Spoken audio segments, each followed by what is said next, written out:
On today's video, we'll be taking a look at some reserve list cards you probably should be keeping your eye on.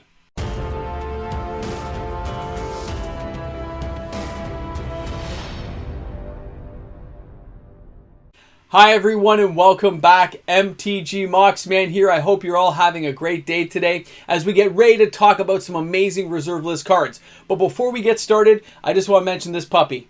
I was so proud when I got this. And this, of course, is Mox Diamond. I look at that every time. I'm all happy. Near mint. And I paid $900 Canadian. But as with any stock that is in the real world, Magic cards on the reserve list do go up and down. They wax and wane in popularity just like anything else. So if you're a smart player and you watch my channel and you know what's going on, you'll know that some of these cards do dip in price. And you can hold off, wait for the right opportunity, and grab those cards. And that's what we're going to get into today with the list I'm showing you. Let's get started. We're starting off with Mox Diamond today from Stronghold. Now what you can see at the top is I've changed the format around just a little bit today, and I've added some eBay listings in there just to show you what we're talking about. I've compared the market across several platforms. The cheapest I could find was $500 Canadian for heavily played copy locally. Now, the average in the US is $638 US. The market is $617.45 US, and those are near mint copies, so you can see the price difference around 250 bucks Canadian, give or take a little bit. And it's €371.51 to get that card. I've circled at the top of the dip. You'll see a circled red area where it's showing the price. The price is coming down for this card. It is waxing in popularity. People are kind of like, yeah, I have copies. I don't really need it. I'm going to cash some in. I've had some financial constraints, whatever the reason may be. Because there's a multitude of reasons why cards go up and down in Magic and on the reserve list. When you see a card dip like this, I track these carefully for you. You guys know I put these out as things come along so I can notify the people on my channel when financial opportunities could come along. And although I am not a financial advisor, and this is purely for entertainment purposes, I like to let people know what I'm looking at so you can see it. When you see that circle there, you can see it's starting to dip down, and it's been doing it for several months, ever so slightly. Remember, I paid $900 Canadian. I can find a heavily played copy for 50% of the price I paid, which means if I could find two at 50% off, I could get two heavily played copies for the price of one near mint copy, and that's a deal. And let me explain why.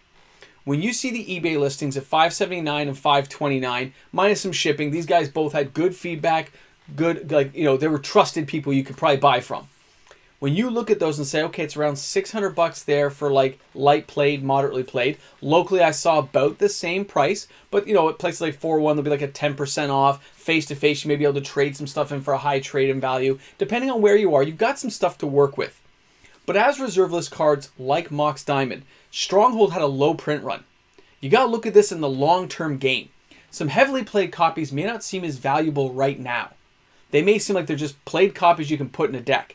But some players are only looking for that. Look at that 10 years from now, and you say, my near mint copy is now $1,800 because it's been 10 years. It's doubled in price again. It's $1,800. But a heavily played copy is now only $1,000.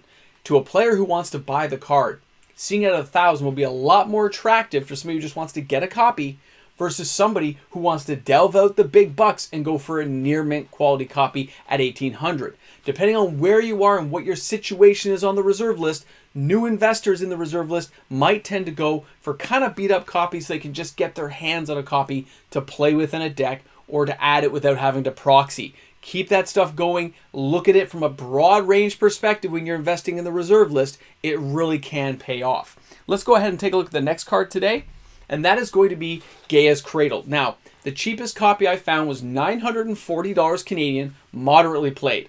Minus a 10% off, you're looking at around 820 bucks, give or take a few. The average is $1,015.53 US. The market is $1,110.45 US. And of course, those are near mint copies. And of course, €16.52. I've showed a couple listings down there. When you're in places like Canada and the US, the most sought after copies are going to be English versions. So at all costs, because the prices are pretty close nowadays, Avoid non-English copies when you're buying for investment purposes or the possible resale value in the future, because the language you're most likely to deal with will be in Canada or the US for these types of markets, possibly on card market if you're shipping overseas. Now, the sales on this card are high. It is dipping down a bit. I'm waiting to see if it'll calm down and go a little bit lower. There was 2 listings cheaper than the $9.40 that I found on eBay, but I did not trust the seller's sell rate, which means anybody less than a couple hundred feedback at 100%, I don't buy from. I'm not willing to waste or risk my money as an investor or as a player to have those things get lost or destroyed. I would rather buy locally if I can find it there where I can view the card, take a look at it, and actually have a relationship with the vendor. But as an investment purposes, going for one at $9.40 right now versus going for one at $1,000 US, you're only talking $140 for a near mint copy versus a moderately played copy. You might as well spend the extra $140 and go for the near mint. But better yet, wait until some sales come along or wait for that card to dip a little bit, because it is slowly sliding down the scale to a more affordable price point for players who want to get in on this card. I myself am following this card daily because most of you on my channel are aware this is a card I don't own yet that I do plan on getting my hands on. So come on, Cradle, just dip down a little bit more so I can save up for it and grab that card in 2022. But if you're an investor, these are cards you want to watch. They have a broad range of appeal to all kinds of players in Magic the Gathering. Keep an eye on these high-end cards. These aren't Power 9, but they're definitely worth looking at. Let's go ahead and take a look at our next card today, and that's going to be Raw Stronghold. Now, this one's very interesting. I have followed it, but if you look there at the dip, you can see it was almost reaching $180 to $200 at the height of the buyouts. It's now almost back down to where it was. It has calmed down, and that is awesome for people who want to build up some inventory in this particular card. If you're a player who never got a copy, this is your time to buy. I'm telling you now. If you're a player who wants to invest in this card because you think it has a future later, this is the time. You're looking at $108 Canadian for a light played, moderately played copy. Remember, Commander staple card for certain black decks. This card puts those creature cards back on top of libraries. You just can't go wrong. But the problem I don't like is the sales are high. It has a lot of sales, so people are tracking it, so it's not dipping down fast enough. So if you're going to buy it, you're not going to buy 1 or 2 and let the price drift up.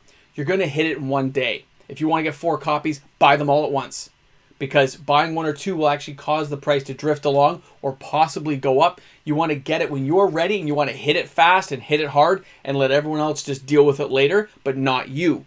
If you look at it at an average price of $116.31 US, the market has it at $110.62 US, and of course you can see it for €83 and 44 cents. I put a couple of vendors there you can see at around that $110, $116 mark.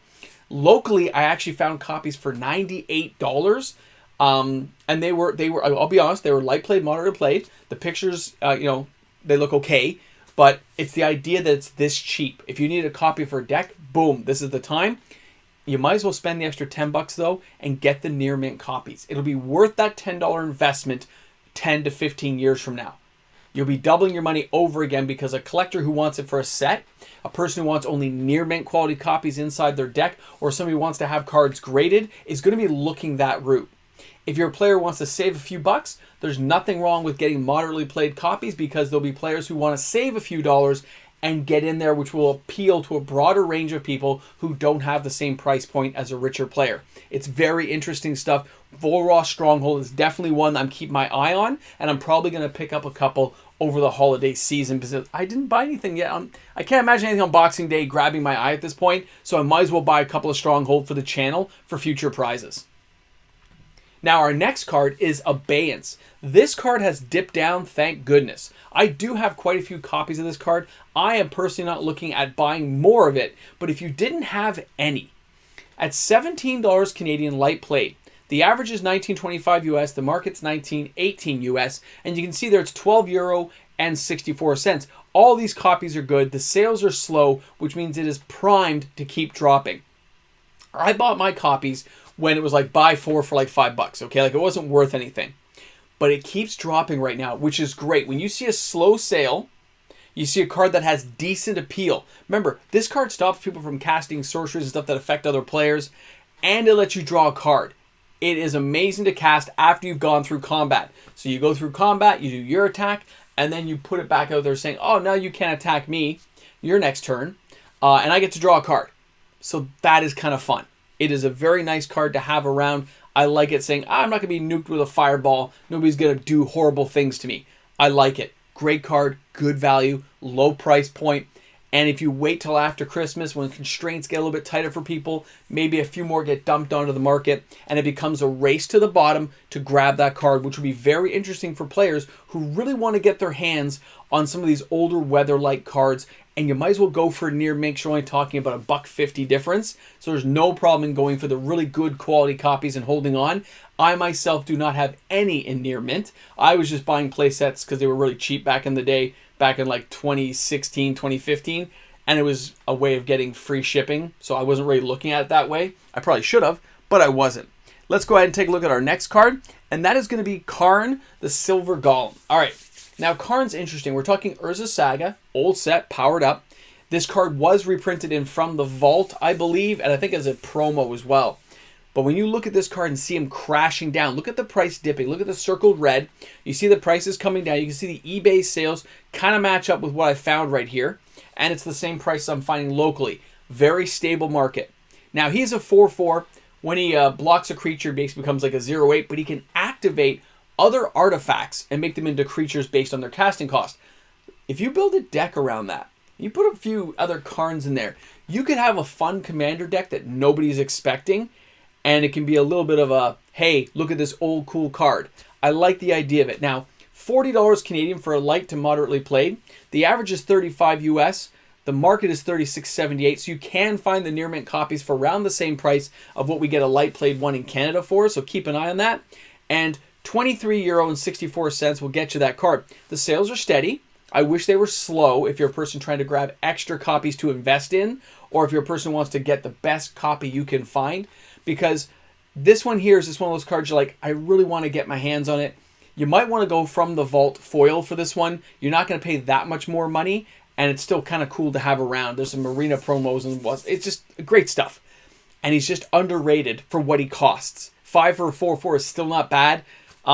Yeah, this is one I'm keeping my eye on as well because I don't own a copy yet, and it won't cost me a lot to get my hands on it, so I'm definitely watching them. Investor-wise, nice. All right, our next card is going to be Dream Halls. Now, this is one I've mentioned only once or twice on the channel. Unfortunately, the sales did go up, so I kind of left it alone to see what would happen. The sales are now slowing down. It's back down to a steady market, not too fast, not too slow. $61 Canadian for a light played to moderately played copy. The average is $62.33. The market's $64.09. Now, €36.28 will get you that card. When you see the circled area there, I didn't actually circle the bump. I put it below the bump. I want the price to drop down before I would consider it a hit target.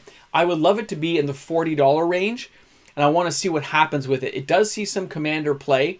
I don't remember ever seeing this one in Vintage and Legacy when I played, but I know some friends who've used this in Commander. So keep an eye on Dream Hall. If it's a card you're after, I'd wait till, if you're going to invest in this kind of card, you want to hold on to it, you probably want to wait till that $40 mark because you want to be able to make some real money on it later on. If it becomes popular with a few other cards, though, you might see it spike back up. So depending on how your patience is, it could go either way. Keep an eye on it. It's a fun card, a lot of good action on it, and it is slowing down, which is what I like about this card. The sales are slowing, making it a better investment card because it could be picked up later. This is one of those cards that can easily be broken. All right, when we're taking on the next card, it's Political Trickery. Now, this one is something I like. We've got a card from Raj, great. It is an older card, smaller print runs, good to see. Taking control of an opponent's land and exchanging them is great. You give that person a basic land and you take away some evil, awful card that they're using, like, I don't know, what is that dead land that brought all the skeletons in the plate. Take some funky land from them, make them pay for it. Take some cool dual land of your opponent. So that way you can have dual lands in your deck. Picture this thing in Commander. And for $6.50 Canadian for a light played, moderately played copy, you're talking $8.85 US. $6.65 for the market and €6 even. This thing has come crashing down into the prime buyout range. You could buy 10 copies for 60 bucks. You could go looking for near mint copies, hit it in one day, and grab a hold of this bad boy. I like the card. It can see some good play in Commander. I also would use this probably in a Vintage or Legacy deck just to steal somebody's nasty card to stop them from using a particular land. Mishra's Workshop, it's mine now, I like it! And then sack it to my Zuran Orb. I can just picture how I'd like to use the card. But it's also a lower casting cost card. 3 casting costs, easy to do in any of these types of decks. And it's a great lifesaver if you've got to deal with their mana base. Keep this kind of card in mind, but 10 copies? Are you telling me somebody who can't afford a reserve list card, because they just can't get into the market, couldn't afford to buy 10 copies and just give up 2 fetch lands? You see where I'm going with this? People who say they can't get into the reserve list are not looking at it the right way. No, you can't buy a Power 9 card starting out, but you can work your way up the ladder over the years and may even come out further ahead than you believe possible. Political Trickery. Let's be crafty and tricky with this bad boy. It's a great card. All right, our next card, and you notice I've changed this one back to the old format because I want to show you this one and another card. Fungal Bloom from Fallen Empires is a $1.75, lightly played. Commander, Legacy, Vintage. Now, the sales are slow. I like that when I'm investing in something. That means people are leaving it alone and the price is bottoming out. Now, when you look here at the average of $2.99 US versus the market of $2.25, €3.43. We know the print run of Fallen Empires. This is one of those cards on the reserve list. It doesn't see a lot of play. But let me ask you guys something. What does this card do? Let's take a look at it. It is a 2-green enchantment. And you can tap 2 green to put a spore counter on it. Okay. Spore counters. How do you use spore counters? We're going to get to this. If you haven't used them before, we're going to get to this. What other cards can put spore counters on? What can spore counters be used for? Can we ramp out a lot of green mana in a commander deck? Yes, you can. That's the point. Now, let's go ahead. Remember how cheap this card is. Let's go ahead and take a look at the second card. And that is going to be Elvish Farmer. Now, Elvish Farmer, you see, has 2 abilities there. He is $3.05 in Canada for a light to moderately played copy. Again, you probably won't see this guy in much Legacy or Vintage play, but he could be used in a green commander deck. The average price is $5.25. The market is $5.25. That's perfect. Slow sales again. We like to see this. €5.60. Rip off. Guys over there in Card Market, if you need this card, email me. We can work something out. I don't want you guys getting ripped off buying this card. Fallen Empires card. And it says there, each turn you get to put a fungus counter on the Elvish Farmer. But you can also remove 3 counters to put a beautiful 1/1 Sporling into play. You can sack that Sporling to be cool and gain 2 life. So the Elvish Farmer can give us life. He can create 1/1 creatures. He gets his own spore counters. Okay, let's go back to Fungal Bloom here. Fungal Bloom, tap 2 green, put a counter on. So that means we can make creatures every turn if necessary. We can gain life each turn if necessary. And nobody is going to see these cards as a threat, which is amazing. The price is low. Cards like this are on the reserve list because they were cheap to use. I have a Spore deck myself, and these things can be abused. With the right mana combinations, especially by today's standards, Beckett Cradle and stuff, you can just nuke people. And in some cases, infinite life combos are possible, and infinite Sporling combos are possible. Keep this stuff in mind. This is a broken card that nobody uses, but it could see play at any time. And when people go looking for it, the person with the most copies wins. Because the lower people sell out, and then all that's left is the person who has a couple hundred copies that they spent $1,000 on. That's how it works. That's what happens when the big boys come out to play. So let's recap all this. When it comes to the reserve list, a lot of these cards are amazing. Some cards seem super weak, but there are diamonds in the rough. Aladdin style that nobody saw coming, and when they get broken, a card that was $1 becomes $10 overnight. A card that was $2 becomes $20. Look at Lodestone Bauble. That card went from $4.80 or roughly around there when we announced doing the little buyout. But before the buyout really got started, it already shot up to $10 overnight the very next day. And not because of things we did, but because other cards connected it to make it a good card. That can happen with all kinds of cards on the reserve list that are lower value right now. You don't know what's going to happen 10 years from now. Sometimes we all need reminders saying it favors the bold. Those who can afford to spend 50 bucks, buy a few odds and end reserve list cards, one for yourself and a couple for a playset, and hold them for 10, 20 years, they're the ones who come out ahead. And that's why we always say, hold the line on your reserve list. Don't sell it unless you have to sell it. Because you never know when something's going to take that turn for the better and make you more money when it comes to the reserve list. It's amazing cards. I love talking about it. Thank you everyone for tuning in today. Put those comments in the comments section. Let's see where this conversation goes today. I really hope everyone has a great one. Enjoy. And of course, a big shout out to each and every one of my amazing patrons. Looking forward to seeing you guys each and every day in the comments, the Discord, the emails. Let's rock 'em, sock 'em. I hope everyone's having a great holiday season. You guys are amazing. Patrons make the world go round. Thanks again for that support. Don't worry, it's not a dissension deck. It's not. It is my super old Spore deck. I came across this and I realized how awesome it could be. And when I checked out the price on Fungal Bloom and stuff, that's prime targets, man. You can't help yourself. You start remembering the good old days. Awesome stuff. So guys, I hope you're having a good day. I hope you got to play some Magic with some friends. If you don't, I hope you get some time over the holidays. Try out a new deck. Crack some packs for fun because we deserve it. You know what? We just do. It's been a rough year. Guys, thanks a lot for tuning in. Really hope you guys enjoyed the video today. And let's put a good old boomstick in the comments section for those who are watching. And don't let me think I'm not going to give you guys a goodie. Gonna give a goodie. Got it? All right. That's going in the 10K box. Boom! See you guys tomorrow.